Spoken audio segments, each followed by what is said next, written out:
నమస్తే ఫ్రెండ్స్. మామూలుగా ఒక సామెత ఉంది. ముందు మన ఇల్లు కాపాడుకొని పక్కింటి వాళ్ళ గురించి ఆలోచించాలని. మన లోకల్ దేశీ ఆవులన్నీ కోతలకు వెళ్ళిపోతున్నాయి ఫ్రెండ్స్. ఇది ప్రతి గోరక్షకులకు తెలుసు, సమాజానికి తెలుసు. ఇది వదిలేసి మీ దగ్గర ఏం బ్రీడ్ ఉంది? ఏం బ్రీడ్ పెంచుతున్నారని అడుగుతున్నారు ఫ్రెండ్స్. అది ఎంతవరకు న్యాయం చెప్పండి? ముందు మన ఇల్లు కాపాడుకోవాలి గదా! మన లోకల్ దేశీ ఆవులు కాపాడుకున్న తర్వాత వేరే బ్రీడ్స్, వేరే రాష్ట్రాల బ్రీడ్స్ తెచ్చుకొని పెంచుకోవాలి గదా ఫ్రెండ్స్. ఇవి కొన్నే పాలిస్తాయి గానీ అవి అమృతం ఫ్రెండ్స్. వీటికి ఏ రోగాలు రావు. హాస్పిటల్‌కెళ్ళాల్సిన అవసరమే లేదు. డాక్టర్ల అవసరం అస్సలు రాదు.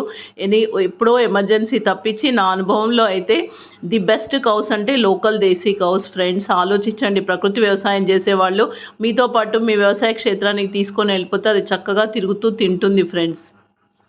ఈ సీజన్‌లో అన్నీ ప్రెగ్నెంట్ ఉంటాయి. చాలా వరకు అన్నీ బలైపోతుంటాయి. నిండు గర్భిణి ఇలాంటి గోవులు ఎన్నో ఇప్పుడు పండగలకు బలైపోతుంటాయి. వాటిని కాపాడడం మన ధర్మం.